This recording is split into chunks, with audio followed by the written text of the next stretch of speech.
Hello, creatives. My name is Stephen Reynolds. I'm the co-founder of Art Exchange Grand Rapids, and I'm going to be your guide through this fun pay-by-number project. Stay with me.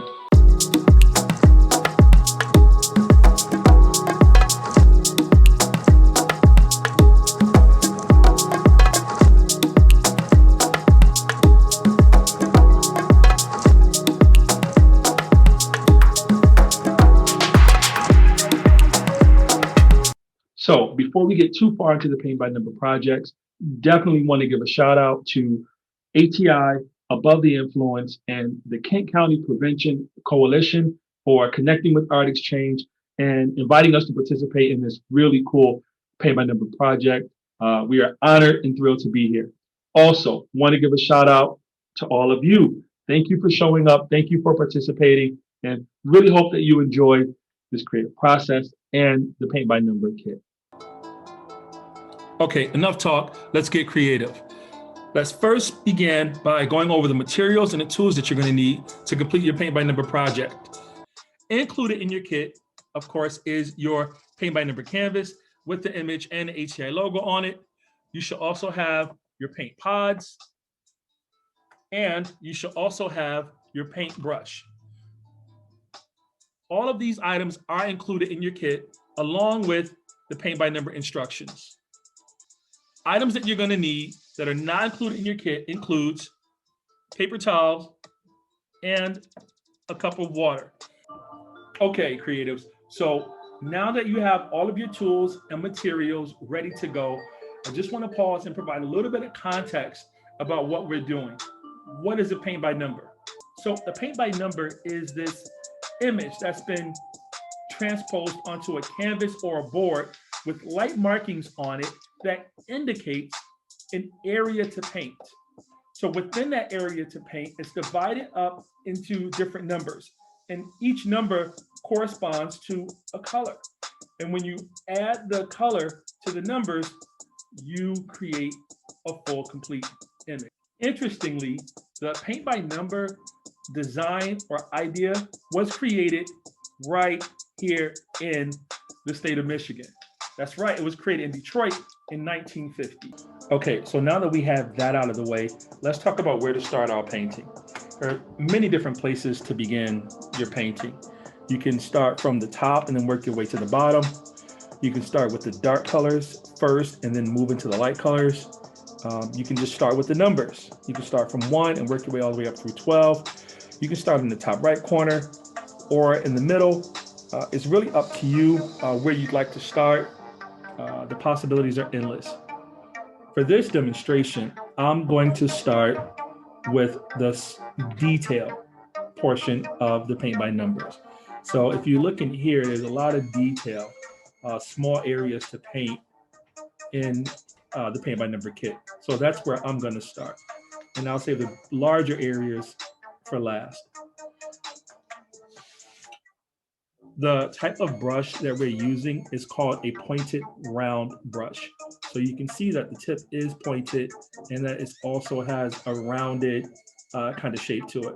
So a pointed round brush is fine for these types of projects, and they're great for getting into small areas and painting those details. Now, feel free to use a different kind of brush. In fact, if you have what is known as a flat brush, that can help you with some of the larger areas and get those done a little bit quicker, like the sky, the ground, this building here, this part of the calder. So if you have another brush and you want to use it, that's fine. But this pointed round brush should be sufficient for this image, and that's the one we're going to start with. So I'm going to start by wetting my brush a little bit, putting in a little bit of water, and then drying it with my paper towel. All right. So again, just lay it on your paper towel, twirl it around a little bit, and take off the excess water. It doesn't have to be completely dry. You just want to take off the excess water. And I am going to go ahead and start with the details in the calder. So if you take a look at your paint pods, I'm going to start with the number 3. So open up your paint pod. You're going to be careful opening it so you don't spill paint everywhere. And then there is your color number 3 which is going to be your dark red.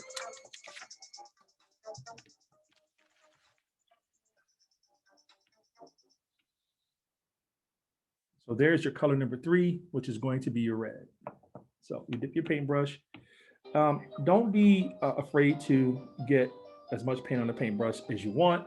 Don't be afraid to make mistakes. That's part of the process. And actually, that's part of the fun for being creative and engaging in the artwork. So what you want to do is kind of like coloring in the lines or painting in the lines. And you just add your paint inside the lines to that shape. And that's it. If you don't stay exactly in the lines, again, it's just fine. So I'm going to just go to 3. There's one number 3. There's another number 3.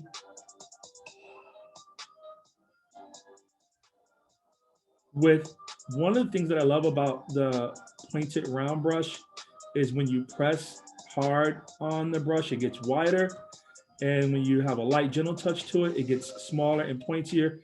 Again, for those spots where you need to have some detail, get a little more paint, where you need to add a lot of detail to your painting, this is a great brush to use.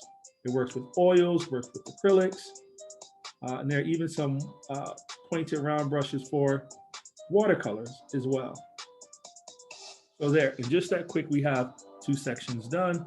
I'm going to bring my paint on the canvas so you can see I'm going to add a little bit more paint. And I'm going to do this number 3. So the method that I've decided to use was to go in and to paint with the details. Paint the details first.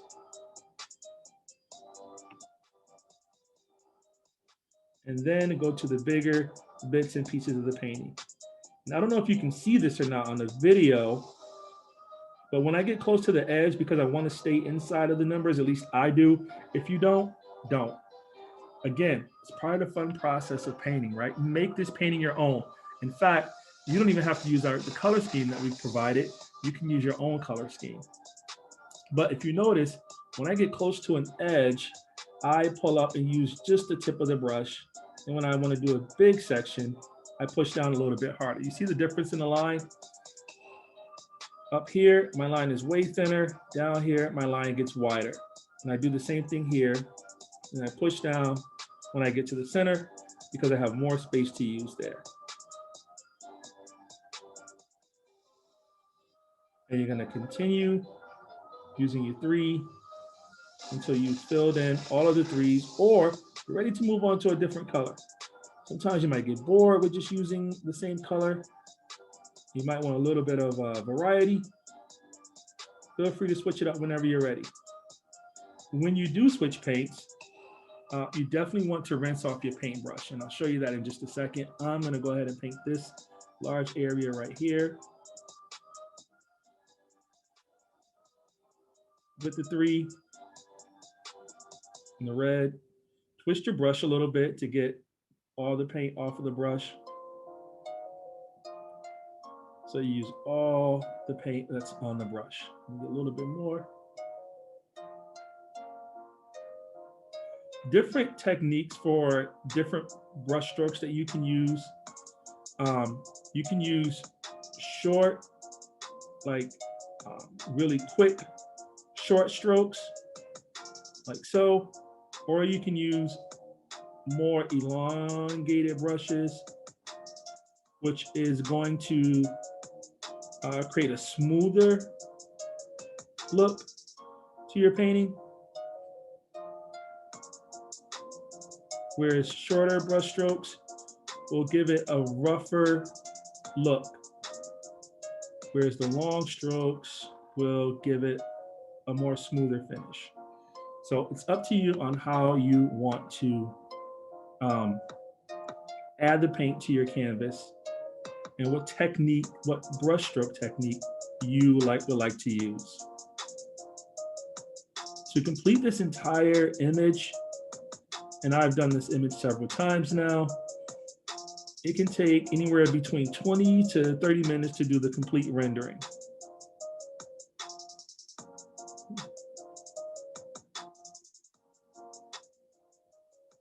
So not gonna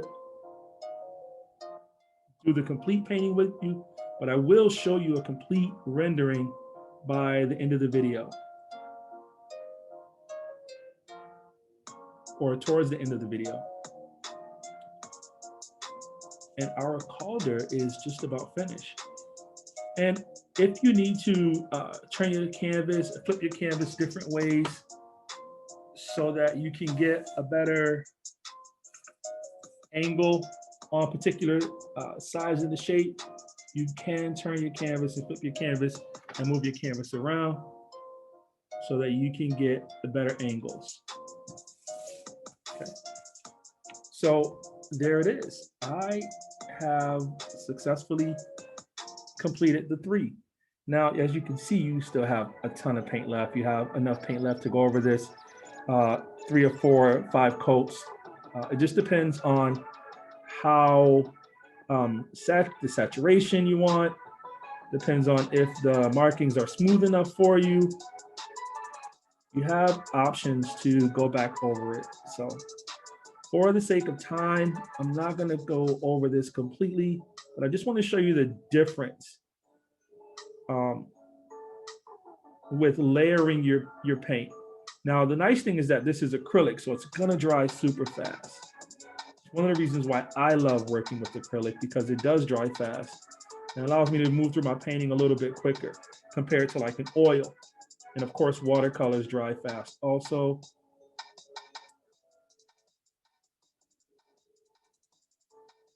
But one of the reasons why I love acrylic is for its dry time. It dries really fast. And I do want to encourage you between layers to let it dry, because if the layers are not dry in between coats, then you run the risk of actually lifting some of the paint off of the canvas instead of adding paint onto the canvas. So if you're wondering, why it's not getting any darker, because you're probably going to have to let it dry a little bit more before you add paint to that section again.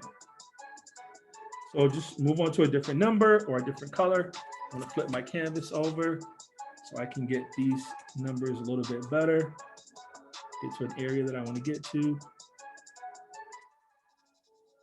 And again, just enjoy the process. Put some music on, relax. Grab yourself a Coca-Cola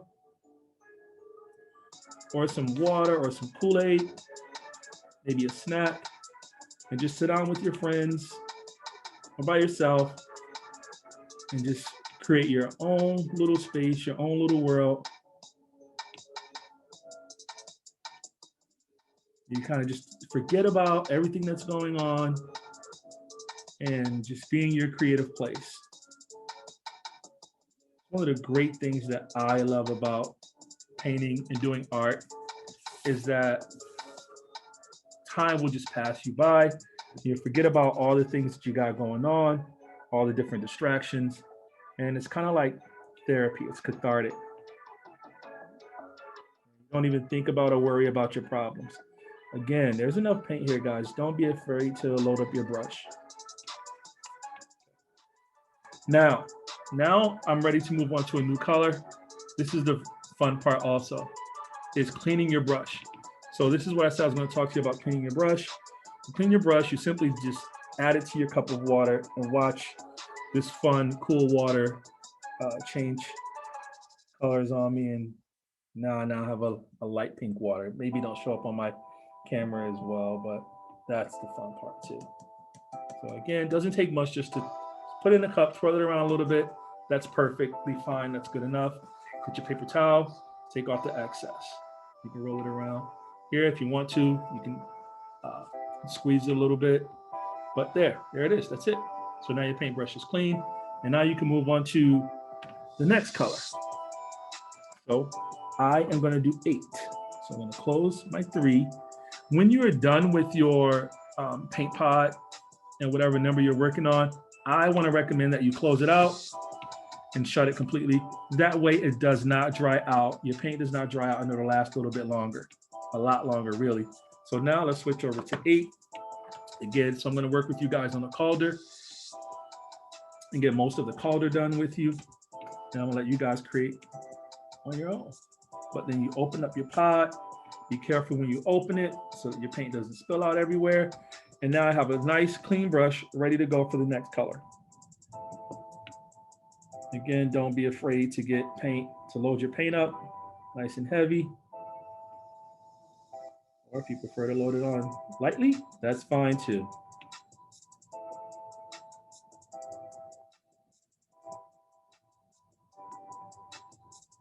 So again, think about what kind of music you want to listen to while you do your painting.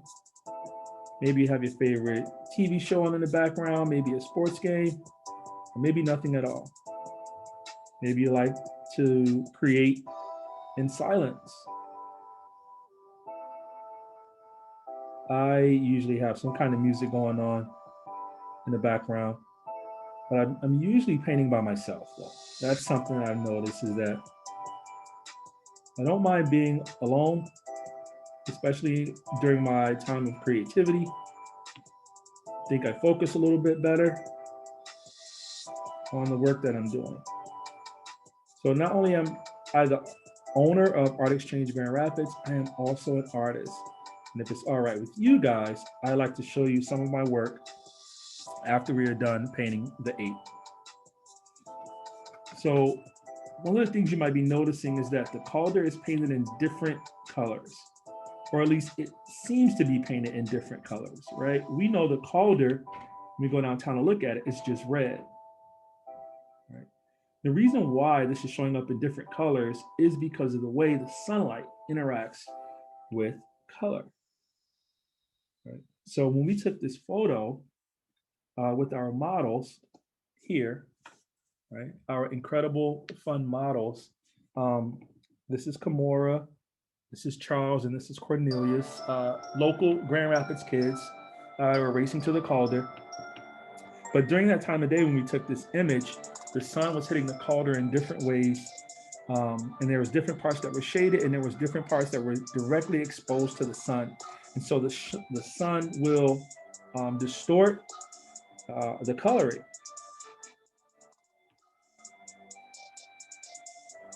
When it hits it, and when it doesn't hit it or create shade. So even though technically this is all the same color, it looks different because of the way it's interacting with the sun. That's all.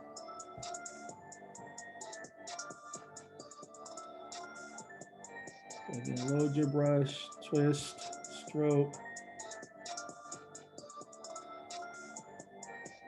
load, twist, stroke. While I keep working on this and while you guys keep painting, I'm going to show you some of the artwork that I've created that's been on display here locally in Grand Rapids in different art exhibitions and different shows, and even some that maybe haven't been on display yet. I'd love to share that with you if you are interested in seeing some of the artwork. There we go. Now we're moving, right? Pull up to get through that, squeeze through that space. Did you see that?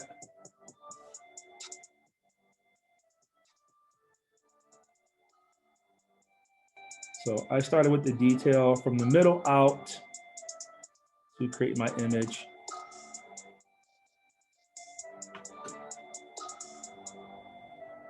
And so the paint is not laid on too heavy, but so you can still see the numbers through the paint. And again, that's perfectly fine. That's okay. If you want to hide those numbers, you just have to go over it with more layers.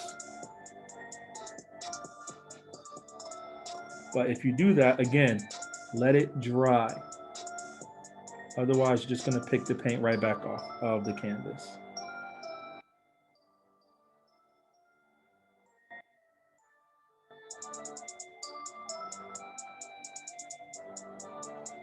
Another strategy that you can use to kind of clean up your painting a little bit is to have all of your brush strokes go in the same direction.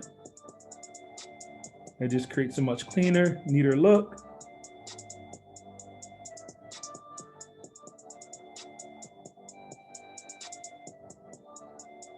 And it shows that you've taken your time with the image. So all of your brush strokes go in the same direction.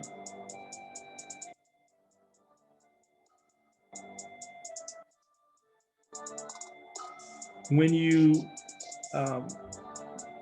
when your paint brush strokes go in different direction, that creates a different kind of effect for your artwork.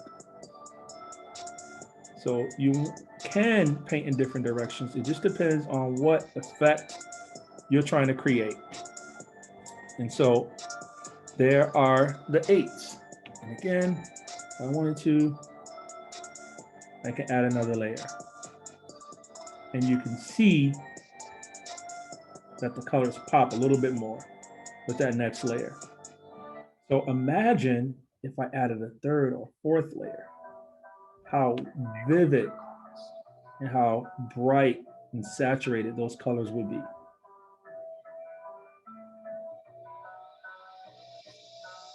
So add as many layers as you like. You have plenty of paint here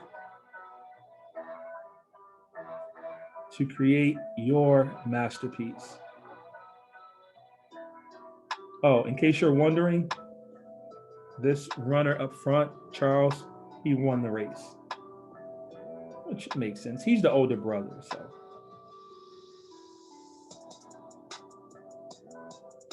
Actually, I got a chance to visit with them today. You know what? And they told me to tell you guys hello. All right, now I'm gonna go ahead and rinse, and I'm gonna let you guys keep painting while I show you some of the work that I've created.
So I hope you guys enjoyed the video, checking out some of the artwork.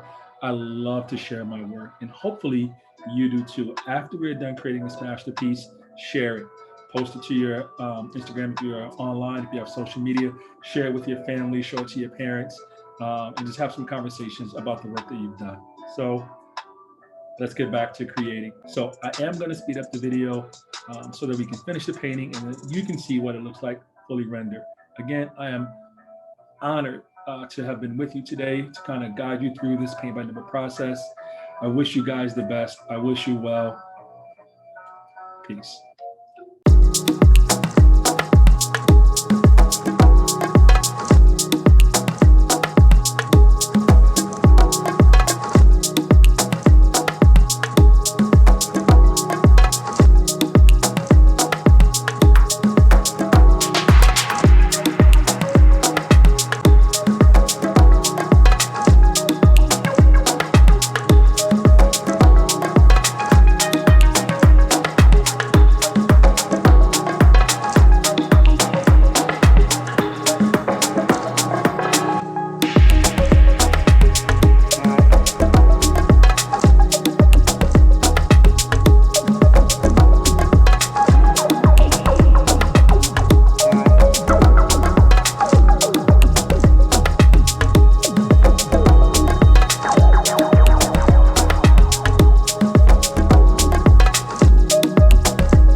Say what you have to say.